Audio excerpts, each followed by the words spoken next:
परम धाम है। और द्वादशी के दिन मेरी आत्मा को भागवत रूपी आहार प्राप्त नहीं हो पाता, इसलिए मैं अपने शरीर को भी भोजन नहीं देता। देवचंद्र जी, अब आप इन्हें ये भी बता दें कि आप एकादशी के दिन उपवास क्यों नहीं करते, भोजन प्रसाद क्यों ग्रहण करते हैं। एकादशी का दिन श्री कृष्ण जी की भक्ति को समर्पित होता है और उन्हें भोग लगाया हुआ प्रसाद आत्मा का पोषण करता है। वो आत्मा के लिए अमृत होता है, इसलिए उस प्रसाद को ग्रहण करना मेरा धर्म है, सो मैं ग्रहण करता हूं। भाइयों, श्रीमद् भागवत के 10वें स्कंद में पर ब्रह्म के द्वारा की गई व्रज एवं रासलीला का वर्णन है, जिसके प्रेम और आनंद के रस के एक बूंद भी जीव को भव के पार करने में समर्थ होती है। और आप लोग ऐसे रस को पाकर भी एकादशी के द्वारा स्वर्ग के प्राप्ति की साधना करते हो। श्रीमद् भागवत के 12वें स्कंद के 4थे अध्याय के अनुसार ये स्वर्ग महाप्रलय में लीन हो जाता है। अब आप ही बताएं आचार्यवर, क्या मैं गलत कह रहा हूं? नहीं देवचंद्र जी, ये शब्द जो तुमने कहे हैं उतने ही सत्य हैं जितनी प्रभु की लीला। भाइयों, क्या आप लोगों के मन में अभी भी संशय है? नहीं आचार्य जी, देवचंद्र तुम धन्य हो। हाँ देवचंद्र जी, आप धन्य हैं। क्षमा कीजिए देवचंद्र जी, हम आपके ज्ञान को समझ नहीं पाए और ऐसा दुस्साहस कर बैठे।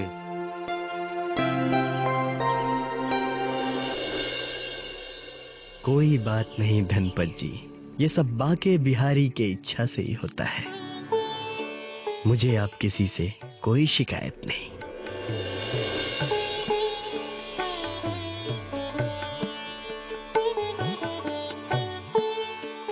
अब आज्ञा दीजिए आचार्यवर। प्रणाम। आप पछाड़ी ल्याओ छो धन, ऊंचा थावर अब दे करो छो दान। एरे अर्थ नहीं आवे जीवने, एने बचे लाई जाए छे अभिमान। देवचंद्र जी, देवचंद्र जी,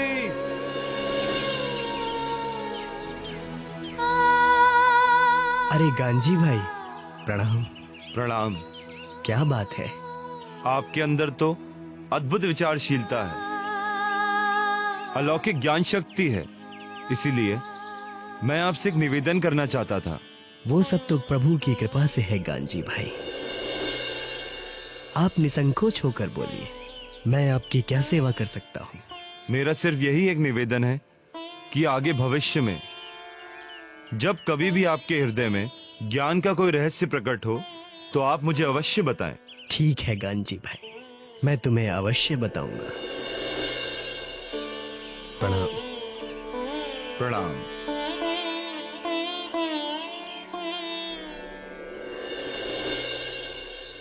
हे सुंदर साथ, इस बीच श्री देवचंद्र जी को एक पुत्र श्री बिहारी जी एवं एक पुत्री श्री जमुना भी हो चुकी थी, किंतु उनका नियम नहीं टूटा। उन्होंने नियम पूर्वक 14 वर्ष तक भागवत की कथा सुनी और उसका संपूर्ण सार ग्रहण कर लिया। का हृदय इतना निर्मल हो गया कि जब वे श्री कृष्ण जी की प्रेममय लीलाएं सुनते थे तो उनकी आंखों में से आंसू बहने लगते थे।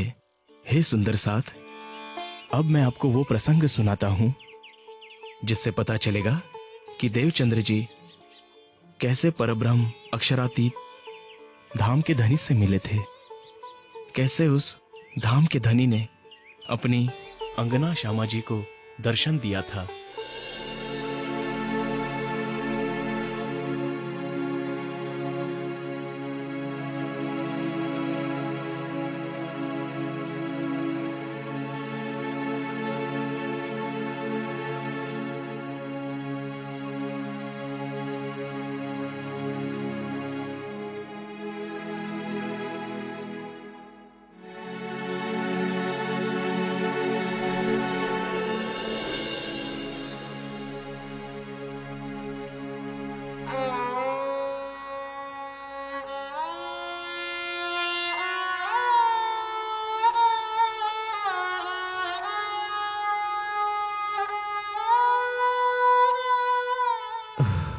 भोजन कर लीजिए स्वामी। तुम तो जानती हो लीलबाई कि बिना भागवत कथा सुने मैं भोजन नहीं करता, फिर भी आग्रह कर रही हो। बहू को कुछ मत कहो, मैंने ही उसे भोजन देने के लिए कहा था। किंतु क्यों माँ? क्योंकि तुम्हें बुखार है और ऐसे में भूखे रहना उचित नहीं है बेटा। आप व्यर्थ में चिंता कर रही हैं माँ, मुझे कुछ नहीं हुआ। हाँ वो तो देख ही रही हूँ। बिना भोजन किए मैं तुम्हें कहीं नहीं जाने दूंगी। बस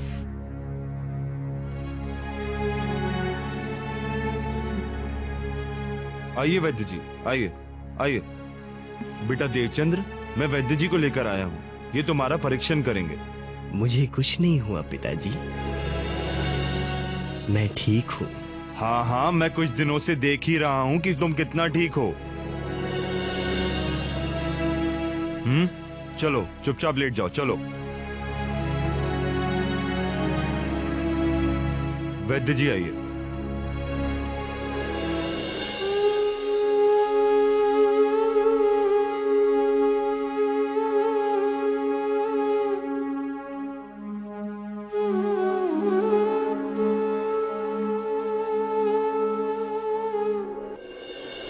इन्हें लंबी अवधि का ज्वर हुआ है।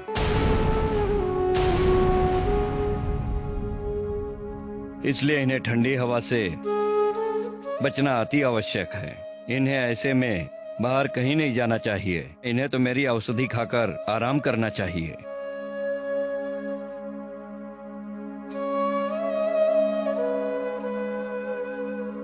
किंतु वैद्य जी, ये किसी की कहाँ मानने वाला है। ये तो आपकी औषधि खाकर भागवत कथा सुनने के लिए अवश्य ही जाएगा।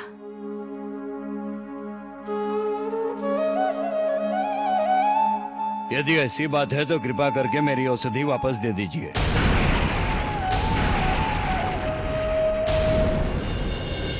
क्योंकि मेरी औषधि खाकर ये बाहर गए तो हवा लगने से इनका ज्वर बढ़ सकता है और इनकी मृत्यु हो सकती है। इन्हें सन्निपात हो सकता है।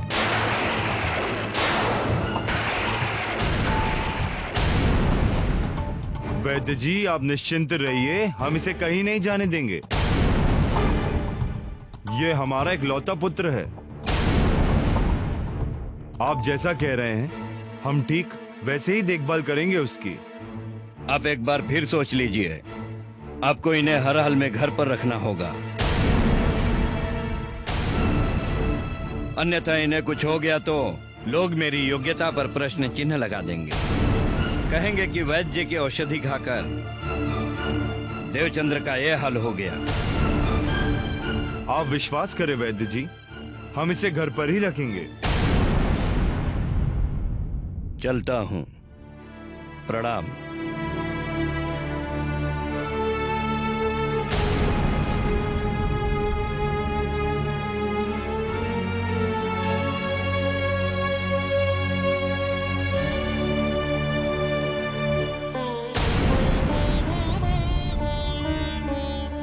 तुम इस बात का ध्यान रखना कुंवर कि देवचंद्र घर से बाहर ना निकले।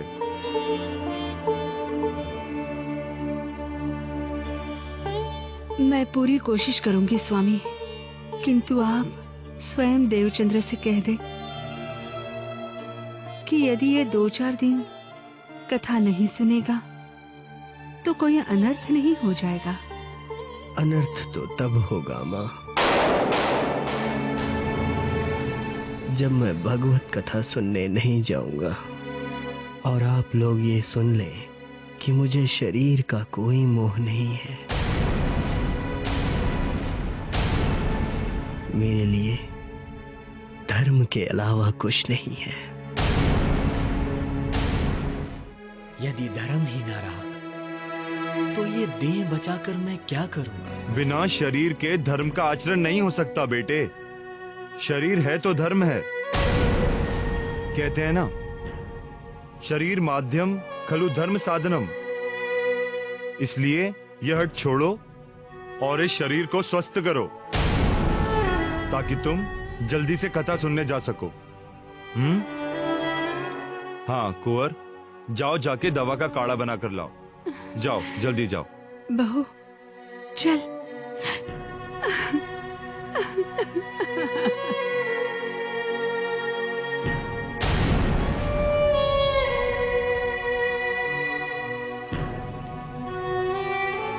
हे भगवान, आप तो जानते हो ना कि मेरा बेटा आपकी कथा सुने बिना नहीं रह सकता, और इस हाल में उसका घर से बाहर जाना भी तो ठीक नहीं। समझ में नहीं आता मैं क्या करूं, कैसे रोकूं उसे। बड़ा धर्म संकट है प्रभु। उसका जीवन खतरे में है प्रभु। मेरे देव को बचा लो भगवान। मेरे पुत्र की रक्षा करो। उसे जल्दी ठीक कर दो। उसे जल्दी ठीक कर दो प्रभु।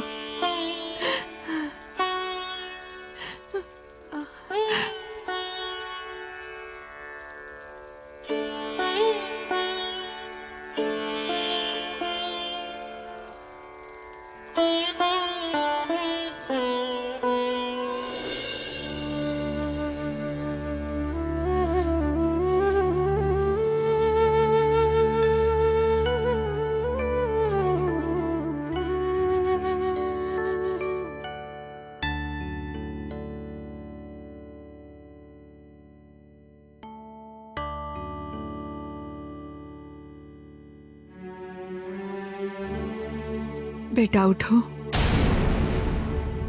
ये काढ़ा पी लो।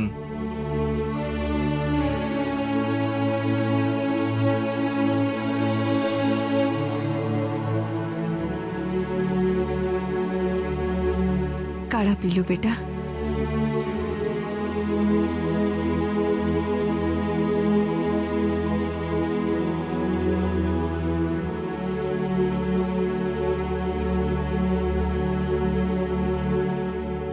देवचंद्र, क्या हुआ देवचंद्र? क्या तुम्हें ठंड लग रही है बेटा? हाँ,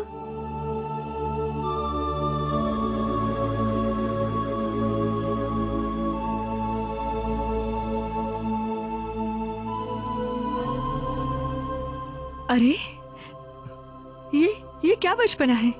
हाँ, तुमने सुना नहीं था वैद्य जी ने क्या कहा था? पुत्र, तुम्हारा बाहर जाना खतरे से खाली नहीं है, और तुम्हारे पिताजी ने भी तुम्हें बाहर जाने से मना किया है। मैं जानता हूं मां, किंतु कथा श्रवण किए बिना मैं नहीं रह सकता।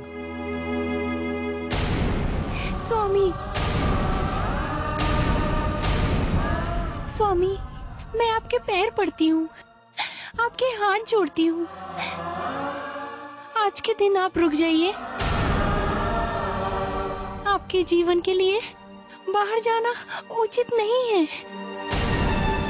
14 सालों से तो कथा सुन रहे हो। एक दिन नहीं जाओगे तो कौन सा अंतर पड़ जाएगा? कौन सा अनर्थ हो जाएगा? बहुत बड़ा अनर्थ हो जाएगा मां। मेरे वर्षों का नियम, मेरी साधना भंग हो जाएगी। इसलिए मुझे मत रोको, मुझे जाने दो, मुझे मत रोको। तुम कहीं नहीं जाओगे। ये मेरा आदेश है।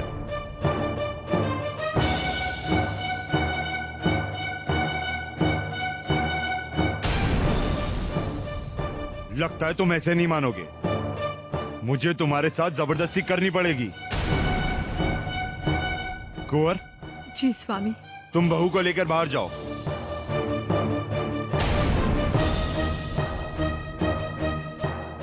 सुनो देवचंद्र, आज तुमने मेरी बात ना मानकर मुझे बहुत विवश कर दिया है कि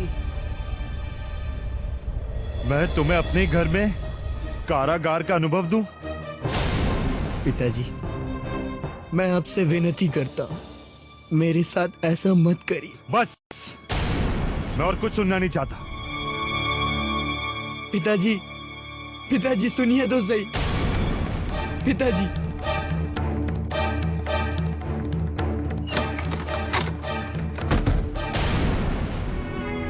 पिताजी। कुछ भी हो जाए, सुबह तक कोई दरवाजा नहीं खोलेगा। पिताजी, आप लोग इस तरह जबरदस्ती से मेरे शरीर को तो रोक सकते हैं, किंतु मेरी आत्मा को नहीं। याद रखिए, यदि आज मैं कथा सुनने नहीं गया तो मेरी मृत्यु निश्चित है। हे प्रभु, हे गोविंद, ये लोग नासमझी में मुझे आपके पास आने से रोक रहे हैं, किंतु आपकी कथा सुने बिना मैं नहीं रह सकता। हे गोविंद, हे गोविंद।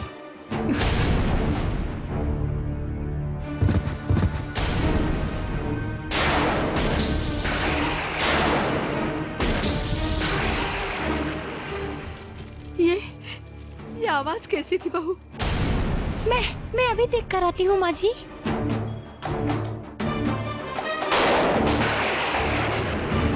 स्वामी, माँ जी, माँ जी, देखिए ना इन्हें क्या हो गया है। क्या हुआ? हाँ, देवचंद्र, सुनिए। क्या हुआ देवचंद्र?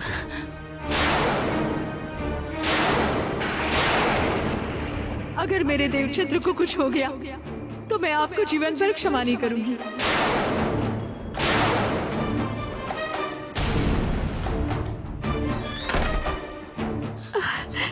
बेटा, बेटा देवचंद्र, क्या हुआ पुत्र? देवचंद्र, क्या हुआ आपको? बेटा, अरे कुछ कीजिए। बेटा आंखें खोलो। क्या हुआ आपको? बेटा, उठो बेटा, ये क्या हो गया है? उठो।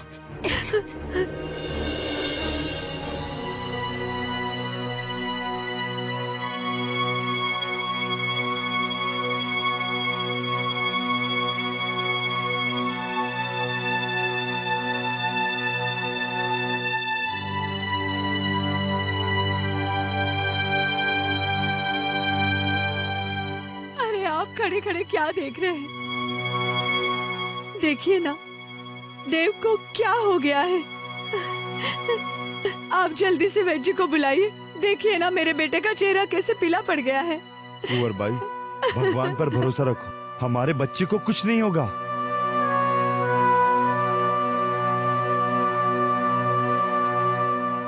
बेटा, तुम्हें कथा नहीं सुननी?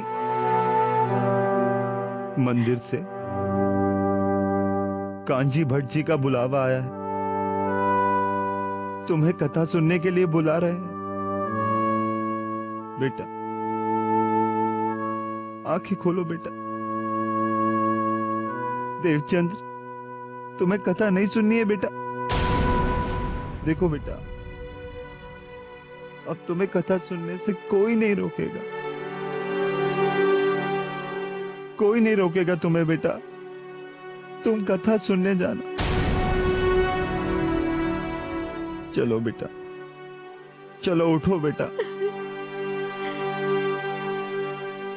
देवचंद्र, आंखें खोलो बेटा। उठो बेटा, उठो।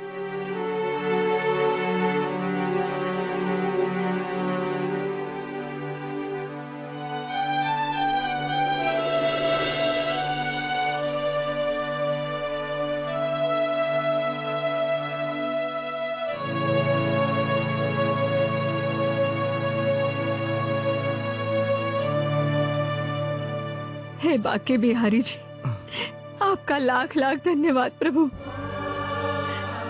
देवचंद्र, बेटा तुम भागवत सुनने जाना चाहते हो ना? अवश्य जाओ, अब तुम्हें कोई नहीं रोकेगा। हमें बाके बिहारी पर पूरा विश्वास है, तुम्हें कुछ नहीं होगा।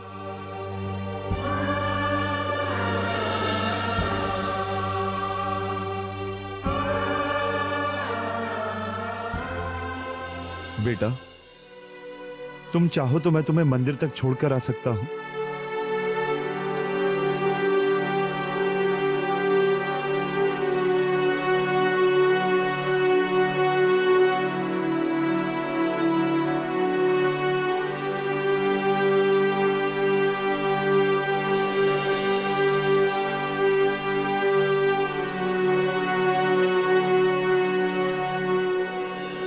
हे भक्तों, एक बार दिग्विजय करते समय राजा परीक्षित ने एक राजवेशधारी दुष्ट को देखा। वो हाथ में डंडा लिए हुए था और गाय बैल के एक जोड़े को इस तरह से पीटता जा रहा था जैसे उसका कोई स्वामी ना हो। वह बैल 3 पैरों से विहीन मात्र एक पैर पर खड़ा कांप रहा था और गाय भी दुबली और पतली सी थी और उसके आंखों से आंसू बह रहे थे। उसके पूछने पर उन्हें ज्ञात हुआ कि वह दुष्ट कली है और वह बैल धर्म है। सतयुग में जिसके 4 चरण तप, पवित्रता, दया और सत्य थे, किंतु अभी वह मात्र 1 चरण सत्य पर स्थित है। यह कलयुग उसे भी ग्रास कर लेना चाहता है और वह गाय पृथ्वी है जो कलयुग के मार्ग से, दुष्टाचार के बढ़ने से दुखी है। ये देखकर राजा परीक्षित ने अधर्म के कारण रूप कली को मारने के लिए तीक्ष्ण तलवार उठाई। ये देखकर कली ने भय विह्वल होकर उनके चरणों में अपना सिर रख दिया। तब राजा परीक्षित ने अभयदान देते हुए उससे कहा, मैं तुझे जीवन दान देता हूं, किंतु तुम मेरे राज्य में नहीं रहोगे। तब कली ने कहा, तो मैं कहां जाऊं, आप ही मुझे बताइए। तब राजा परीक्षित ने उन्हें निवास करने के लिए 4 स्थान दिए। द्यूत, मद्यपान, स्त्री संग और हिंसा। इन स्थानों पर क्रमशः असत्य, मद, आसक्ति और निर्दयता, ये 4 प्रकार के अधर्म निवास करते हैं। तब कली ने राजा से और भी स्थान मांगा। तब राजा परीक्षित ने उसे रहने के लिए एक और स्थान स्वर्ण दिया। अतः सभी आत्मकल्याण के इच्छुक भक्तजनों को इन 5 स्थानों से दूर रहना चाहिए। अब चर्चा का समय पूरा होता है। बोलो बाके बिहारी की जय! बोलो बाके बिहारी की जय! बोलो बाके बिहारी की जय!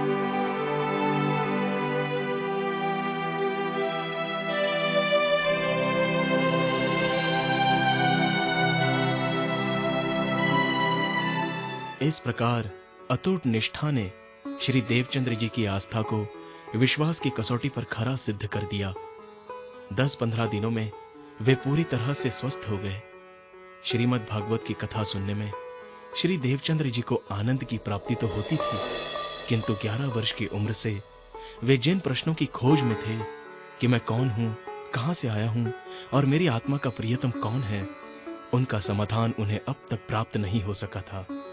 तब वो पवित्र घड़ी आई जब अक्षरातीत प्रियतम परब्रह्म ने उन्हें दर्शन देकर तारतम ज्ञान प्रदान किया और उनके हृदय धाम में विराजमान हो गए।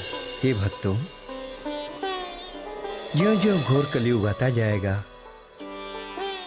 त्यों त्यों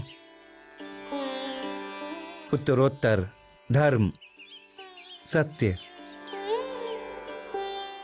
पवित्रता, क्षमा, दया, आयु, बल और स्मरण शक्ति का लोप होता जाएगा। कभी सूखा पड़ जाएगा, कभी बाढ़ आएगी, कभी कड़ाके की सर्दी पड़ेगी, तो कभी तेज गर्मी होगी। लोग भूख, प्यास और नाना प्रकार की चिंताओं से दुखी होंगे। कलयुग में जिसके पास धन होगा, उसी को लोग कुलीन, सदाचारी और सद्गुणी मानेंगे। जिसके हाथ में शक्ति होगी, वही धर्म और न्याय की व्यवस्था अपने अनुकूल करा सकेगा। व्यवहार की निपुणता सच्चाई और ईमानदारी में नहीं रहेगी। जो जितना छल कपट कर सकेगा, वह उतना ही व्यवहार कुशल माना जाएगा। बोलचाल में जितना चालाक होगा, वह उतना ही बड़ा पंडित माना जाएगा। जो जितना अधिक दम्भ अखंड कर सकेगा, उसे उतना ही बड़ा साधु समझा जाएगा। लोग दूर के तालाब को तीर्थ मानेंगे और निकट के तीर्थ माता पिता की उपेक्षा करेंगे। जीवन का सबसे बड़ा पुरुषार्थ होगा अपना पेट भर लेना। धर्म का सेवन यश के लिए किया जाएगा। इस समय सारी पृथ्वी पर दुष्टों का बोलबाला हो जाएगा।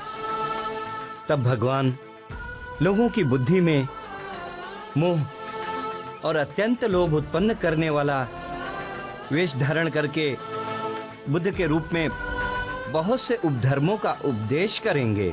कलयुग का अंत होते होते मनुष्यों का स्वभाव अत्यंत दुस्सह बन जाएगा। लोग प्रायः गृहस्थी का भार ढोने वाले और विषयी हो जाएंगे। ऐसी स्थिति में धर्म की रक्षा के लिए स्वयं भगवान कल की अवतार ग्रहण करेंगे। उनके रोम रोम से अतुलनीय तेज की किरणें छिटकती होंगी।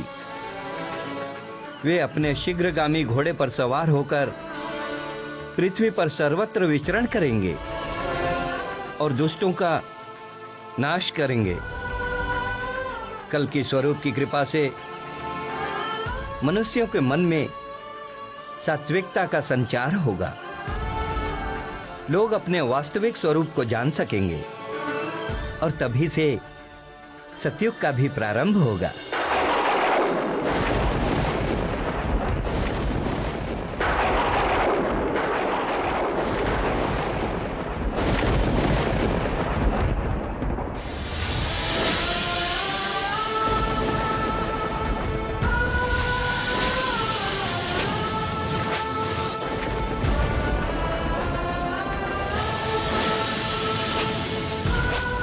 ये मैं क्या देख रहा हूं? इतना शीतल एवं मनोरम प्रकाश मैंने तो कभी नहीं देखा था। ये कहां से आ गया?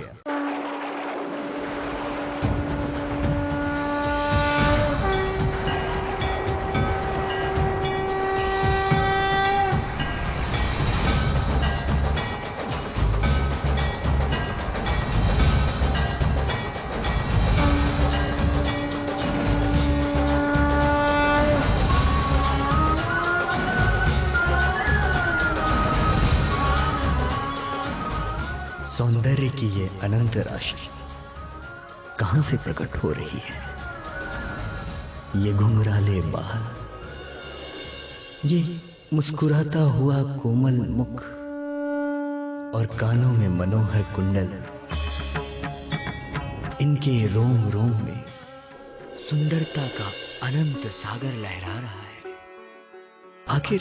आखिर ये कौन है और मुझे एक तक ऐसे क्यों देख रहे हैं? स्वरूप तेज पुंज प्रकाशी, नवल स्वरूप किशोर विलासी, चरणी रंग केसरी चलके, बागो श्वेत जड़ित नंग झलके, फैटो नील पीत रंग रमके, उपरेणी रंग आसमानी चमके, पाग रंग सिंदुरिया सोहे, कोटान कोट ज्योतमय जो है। देवचंद्र जी, पहचाना मुझे? तुम जो इस तरह से मुझे एकटक देखे जा रहे हो, तो क्या तुम मुझे बता सकते हो कि मैं कौन हूं?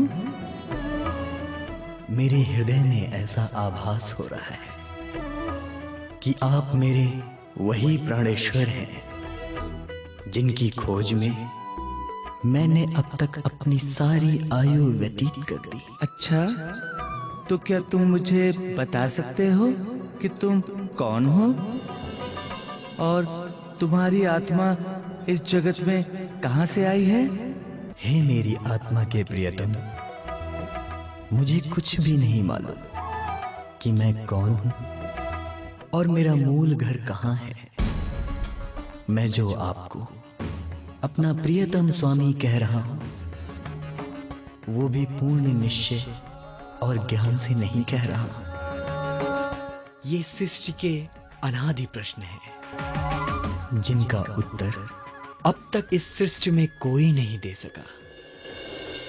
हे प्राण प्रियतम, मैं आपको ही खोजने के लिए संसार में चारों तरफ भटकता रहा और सबसे पूछता रहा कि कोई तो मेरे आत्मा के प्रियतम की पहचान करा दे। किंतु ये मायावी जगत अज्ञानता की नींद में सो रहा है। इस संपूर्ण सृष्टि में आपको जानने वाला कोई भी नहीं मिला। कृपया आप ही मुझे मेरे निज स्वरूप एवं निज घर की पहचान कराएं।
तो सुनो, अब मैं आपको सारी बातें बताता हूँ।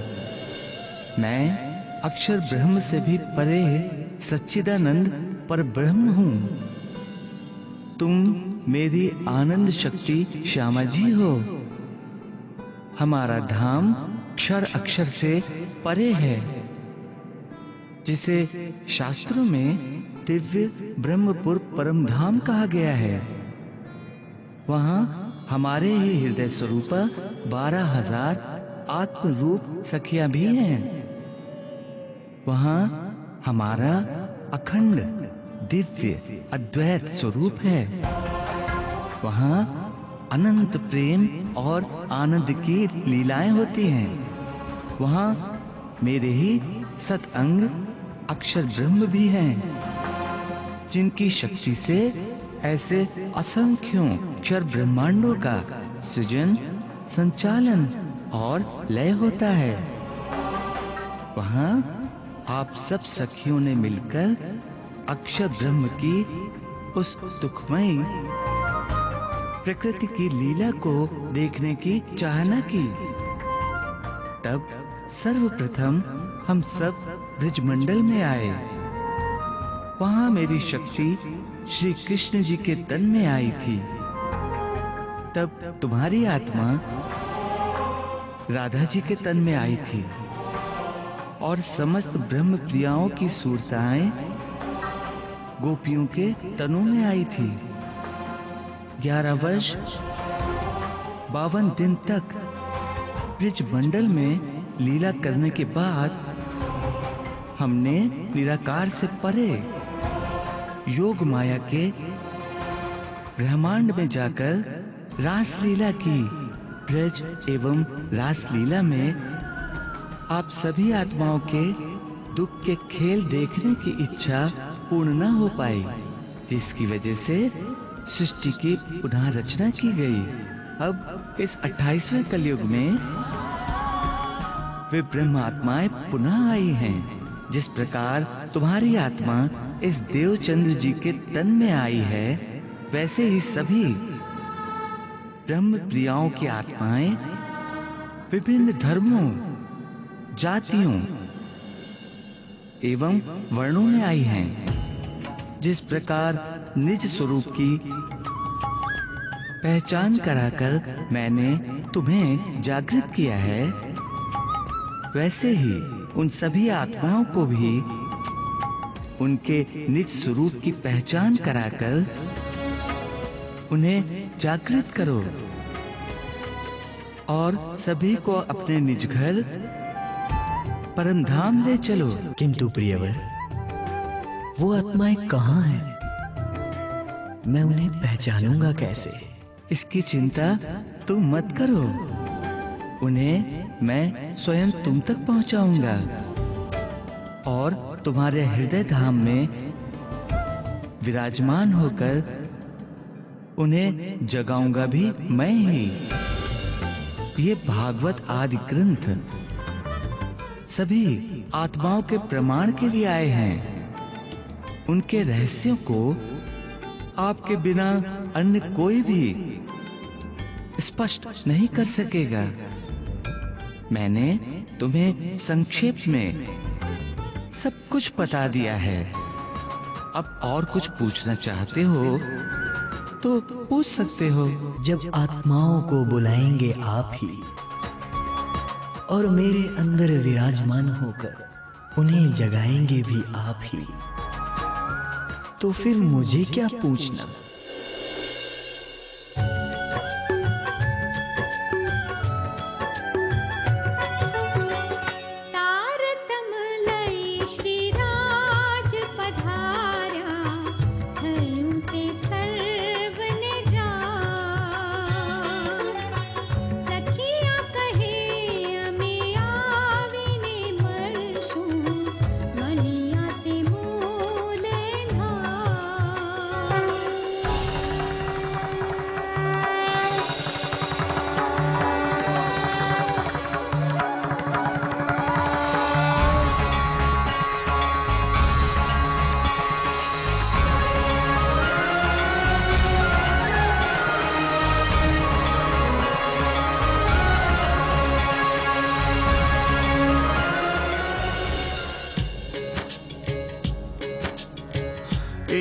खेलत जुथ सयन सदा आनंद इन वतन मीने राज श्यामा जी दोए सुख याही आत्म सब कोए सुख याही आत्म सब कोए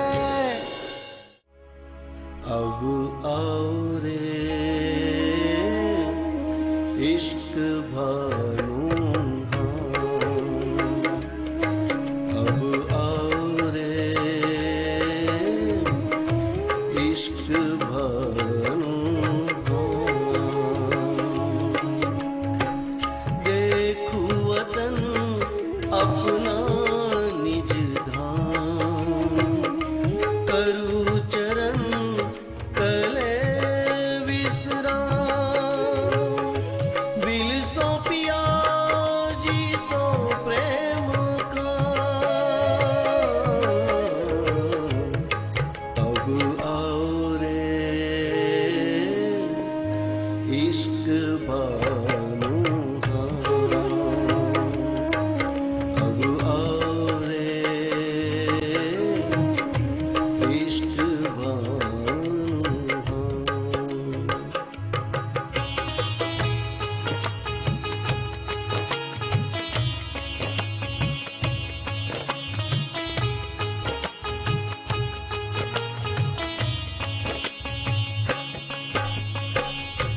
उज्जल भौम को कहा कहते उज्जल भौम को कहा कहते जानो बीज चमके रे जा रे ऐ जोत आसमान लो करत ऐ जोत आसमान लो करत जोत आसमान सामी लरत अब आओ रे इश्क भानु अब आओ रे इश्क भानु